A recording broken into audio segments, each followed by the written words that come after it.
Hello students, welcome again. Today we are going to start the next part of current electricity. Before that we have studied many more things about the current electricity. The first lecture of current electricity was about the current.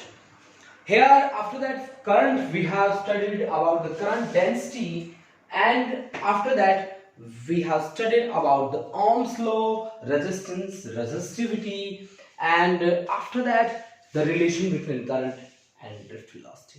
Today we have the most important thing, the first thing we have to study, that is mobility.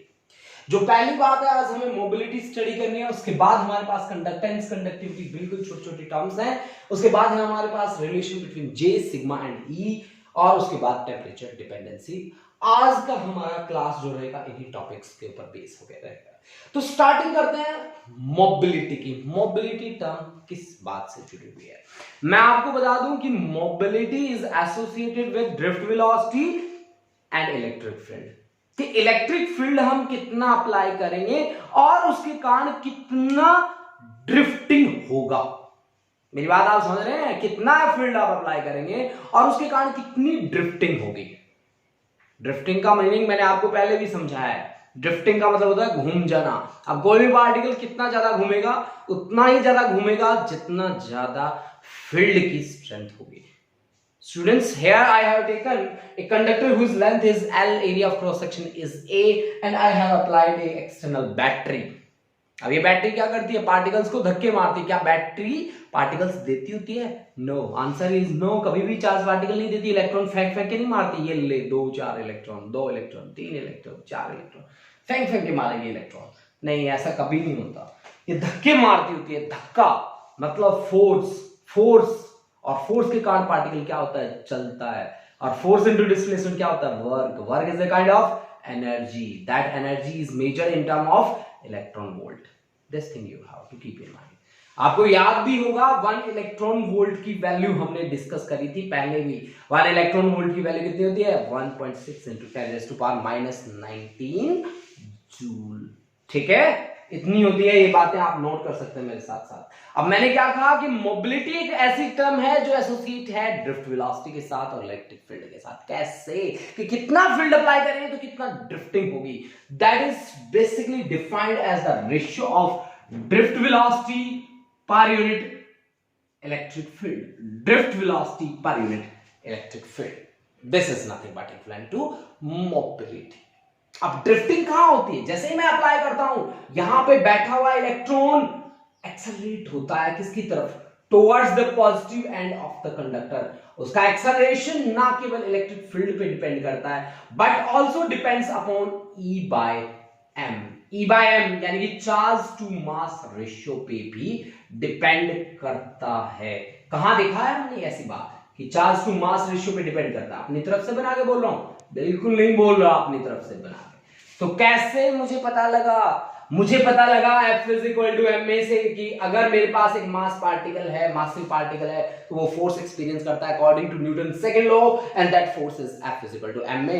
और अगर किसी charge particle को मैं field में रखता हूं, then it will experience the force F = q × E।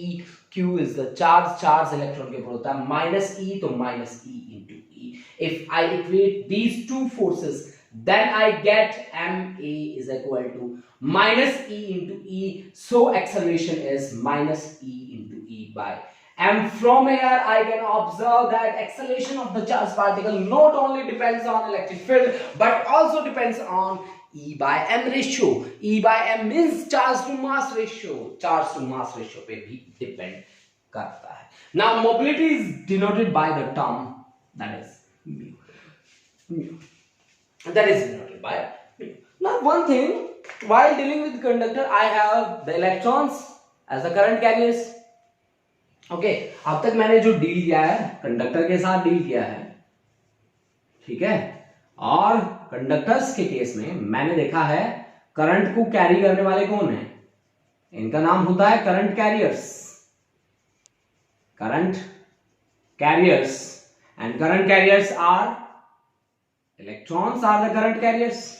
Okay students, जब मैं बात करता हूं सेमीकंडक्टर की, ये तो कंडक्टर की बात हो गई।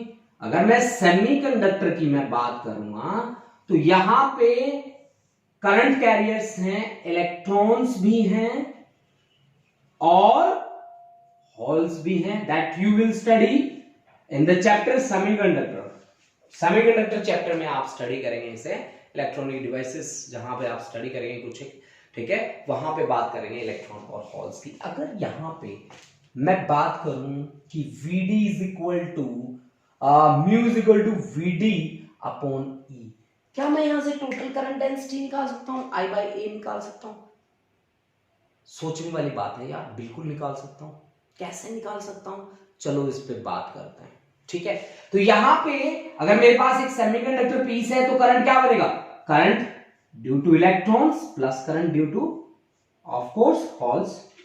अब I इज इक्वल टू क्या था, relation between current and drift velocity was NEA VD। I is equal to NEA VD। I is equal to NEA VD। So current due to electron is number density of electron, magnitude of charge on electron, area or drift velocity of electrons.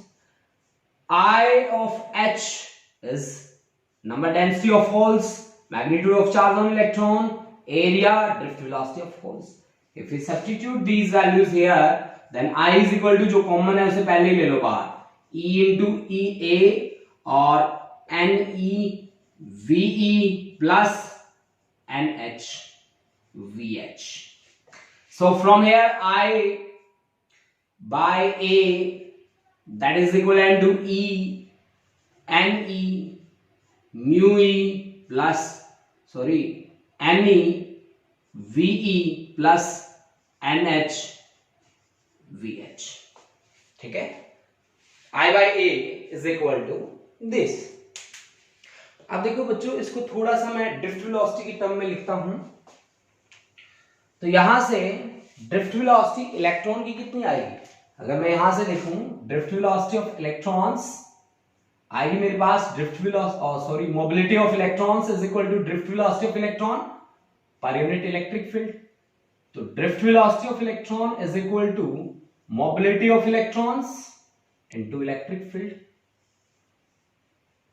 In similar fashion, drift velocity of holes is equal to mu of holes multiplied by electric field.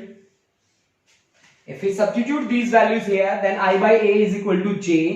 That J becomes equal to E into capital E बाहर आ जाएगा और NE VE की जगह हमें रखना था क्या, mu E into E को बाहर ले लिया मैंने, NE mu E plus NH VH, NH as it is, VH की जगह वो वैल्यू रखी mu H into E बाहर हमने रख लिया पहले से, ठीक है।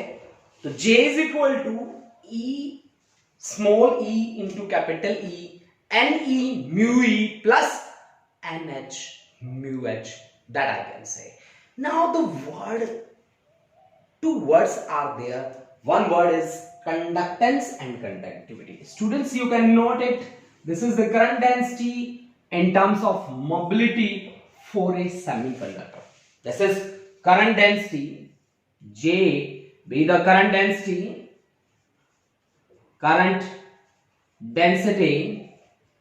in terms of mobility for semiconductor.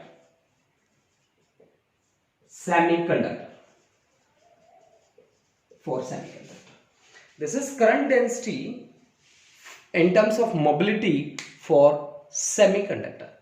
Students, now we move to the next thing, that was all about the mobility. In mobility you have to learn this thing. This is the most important thing for mobility. Mobility is the ratio of drift velocity to electric field. Drift velocity to electric field, that ratio defines the concept of mobility. Further, we have introduced the idea for semiconductor, that is also most important, that you will study in case of in chapter semiconductor, okay. And that in case of semiconductor we have represented as the total current. That total current is sum of current due to electrons and current due to holes. As in case of semiconductor there are two particles, one is electron, another is holes. And after that we have represented the idea of current density in terms of mobility for semiconductors. Students, now we will deal with the small terms. That term is conductance, conductivity, and how we can deal with all these terms.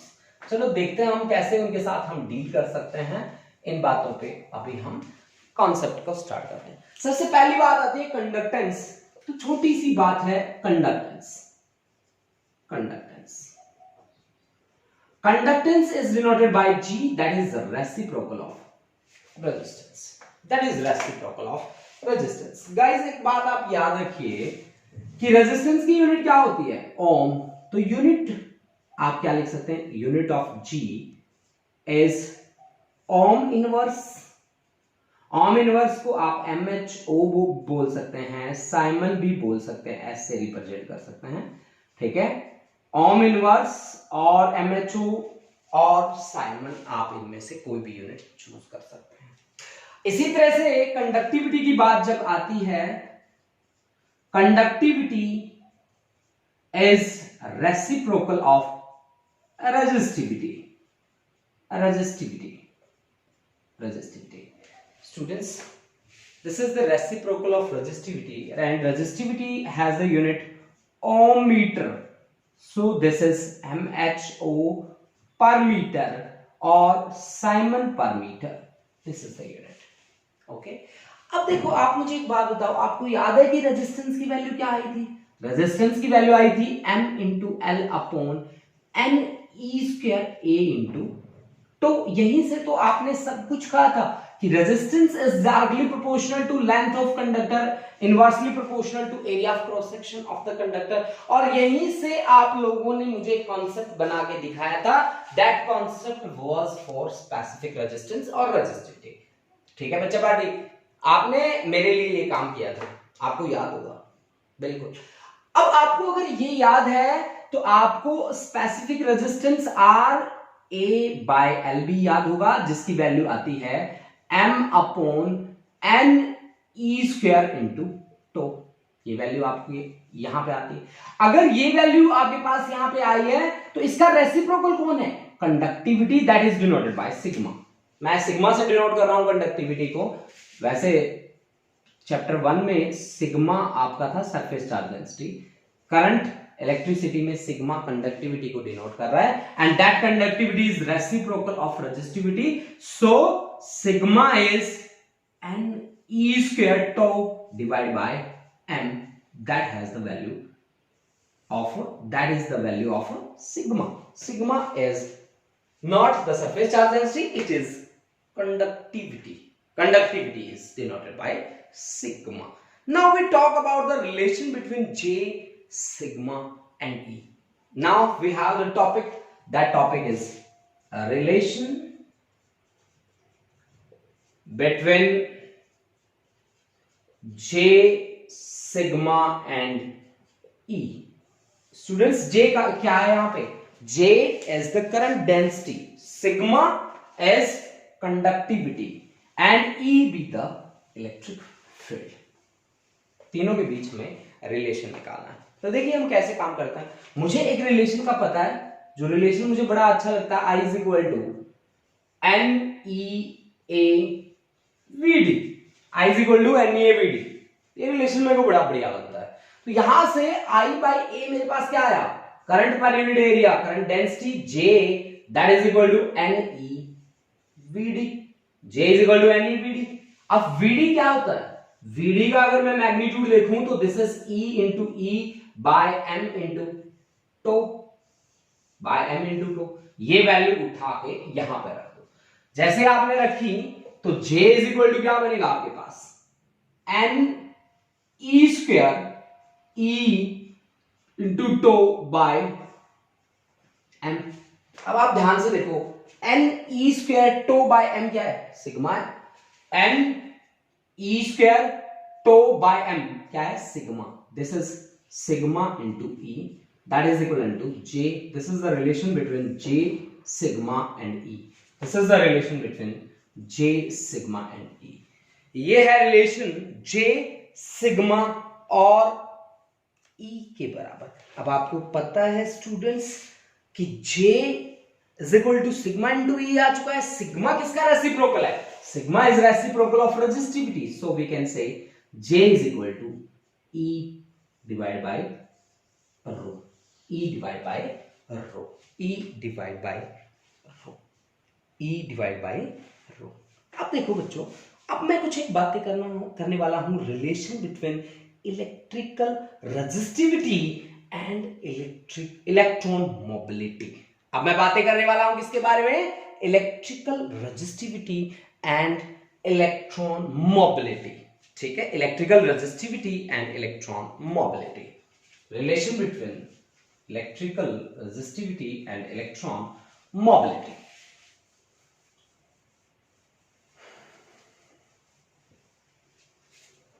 Now the next we have the relation between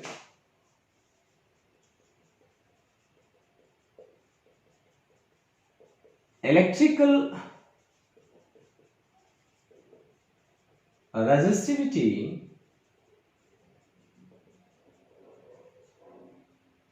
and electron mobility. Electron mobility. Students फटाफट करते हैं हम इस concept को। I is equal to क्या होता है, उसी से चलते हैं, उसके बाद VD की वैल्यू रखते हैं और फिर वर्क को आगे बढ़ाते जाते हैं। ठीक है, देखिए कैसे। I इज इक्वल टू क्या था आपके पास?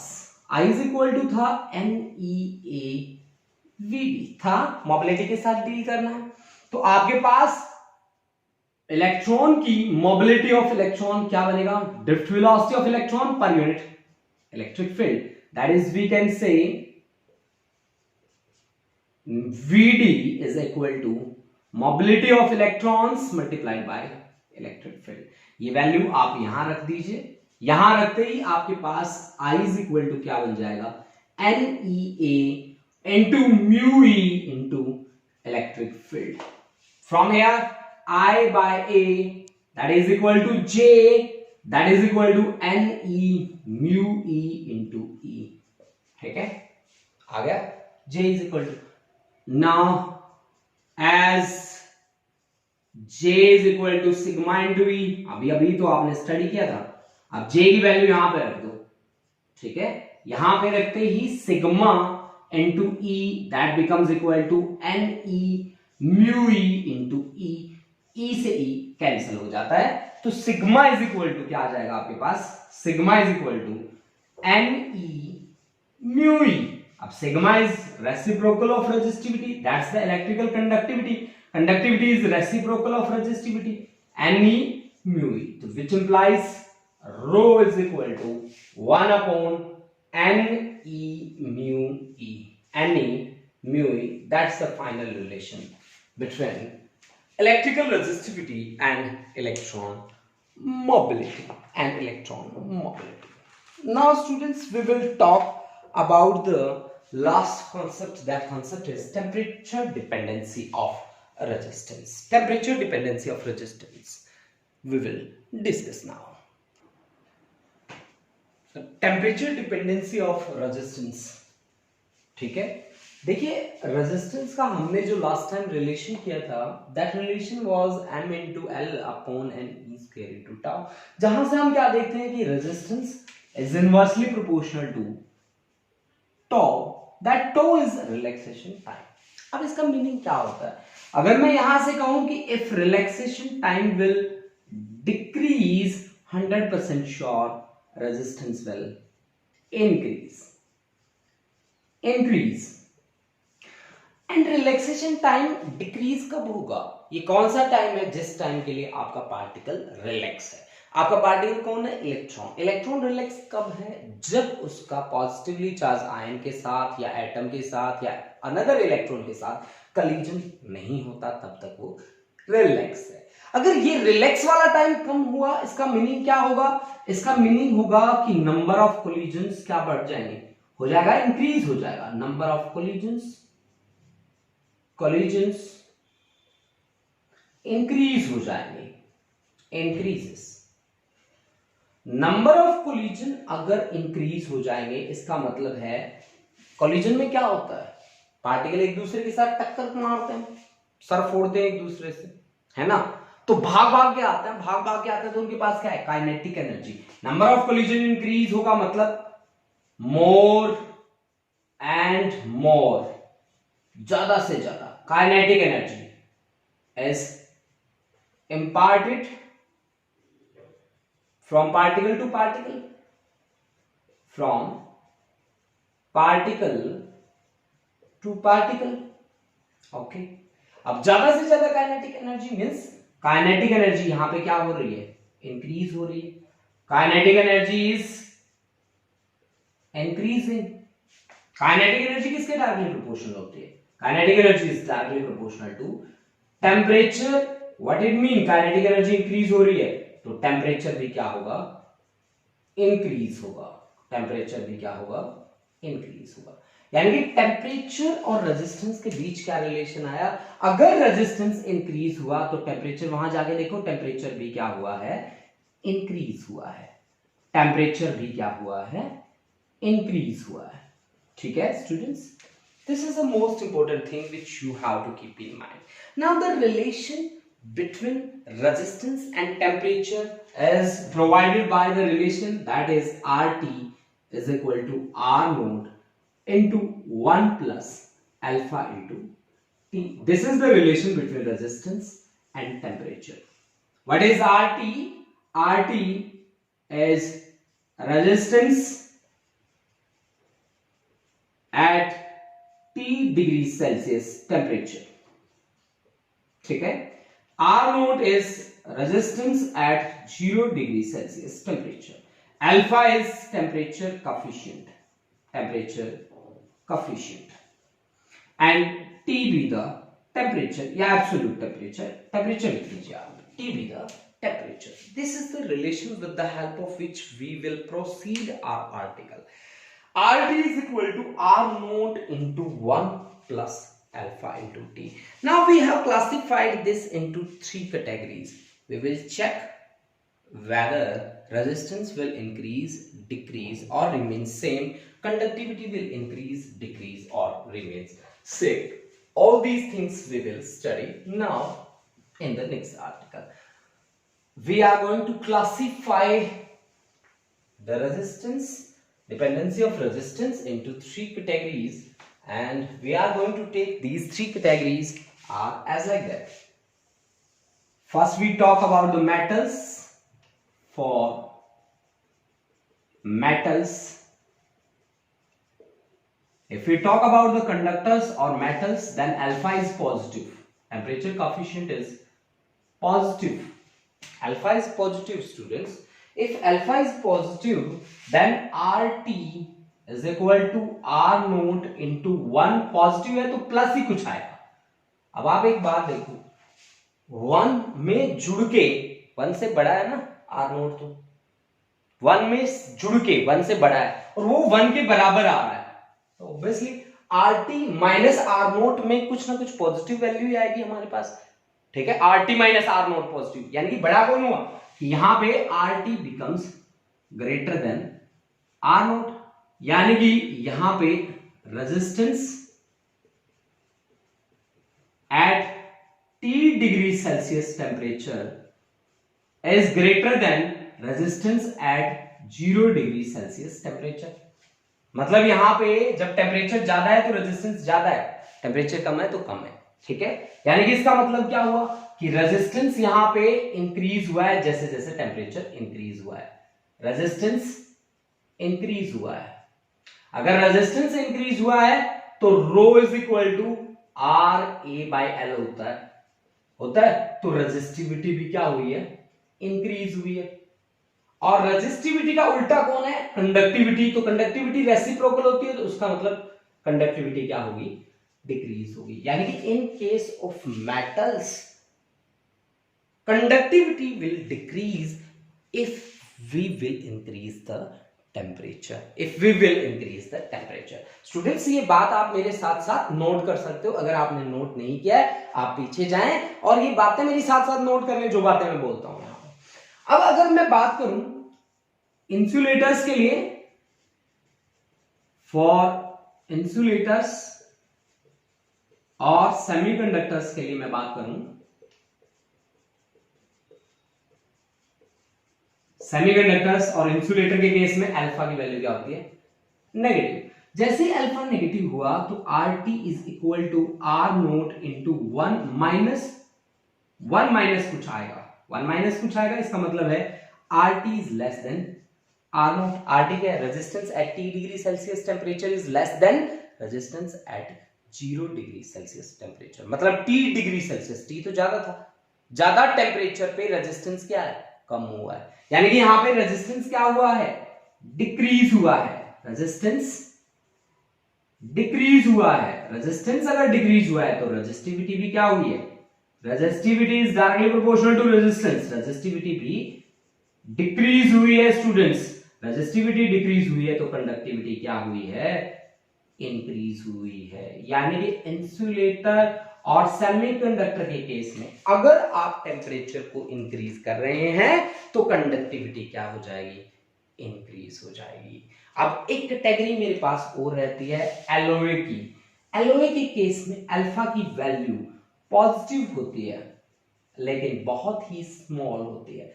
For alloy alpha is positive but very small such that we can neglect it. So RT is equal to R naught into 1 plus alpha की जगह 0 रखो, then RT is equal to R naught resistance at T degree Celsius temperature is equal to resistance at 0 degree Celsius temperature. यानी कि alloy के case में temperature की dependency कोई importance नहीं रखती स्टूडेंट्स, ठीक है?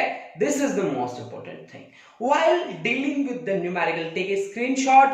After that, we will tell you how we can use it in numerical purposes. Numerical purposes में आपके सामने ये फॉर्मूला किस तरह के रंग रूप लेके आपके सामने आएगा, देखिए. आपने ये नोट कर लिया होगा सभी ने, ठीक है?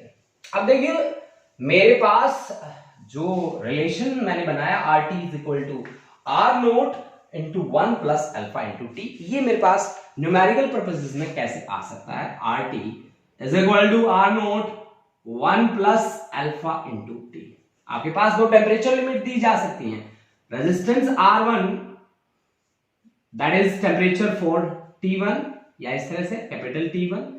R2 रेजिस्टेंस पे टेम्परेचर हो जाता है इंक्रीज T2, ठीक है? तो आपके पास वैल्यू कैसे रहेगी कि R2 is equal to R1 into 1 plus alpha T2 minus T1.